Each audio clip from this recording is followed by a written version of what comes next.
what about, I can imagine someone saying, well, the kind of fathers who remain married and stay in the home, they're just, they're more stable individuals.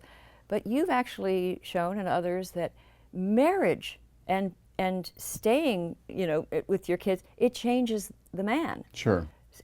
How does that work? So, what you've been finding in the research is that men are transformed by marriage and by married fatherhood. So men who get married and stay married and who have kids in marriage tend to work longer hours. They tend to work more strategically. They're less likely to be fired, for instance, even controlling for a range of background characteristics.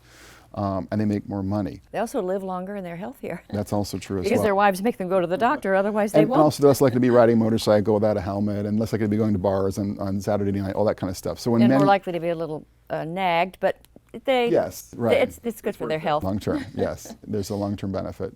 So yeah, marriage has a kind of a big impact on men's lives. And work done by Harvard sociologists, for instance, suggests that this kind of marriage premium is highest among men who are married in intact, families with their kids in the household. So kind of having that motivation to provide for your kids seems to be a big factor for many men.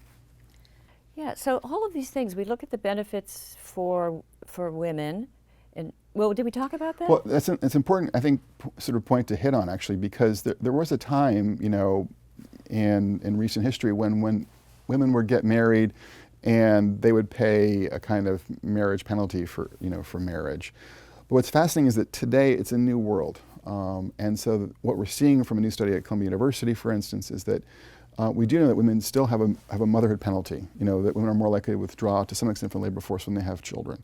But what's fascinating is that married moms have a smaller penalty than unmarried moms do. And I think the story there probably is that the married moms, have a partner who's helping them navigate, the challenges of juggling work and family, maybe spelling them at certain times, or taking the kids at certain times, and having that husband in the picture, makes it easier for them to remain in the labor force. So the sort of classic concern that marriage was a kind of a patriarchal institution that kind of held women back, I think in some important respects needs to be revised, or maybe even dramatically revised in 2016.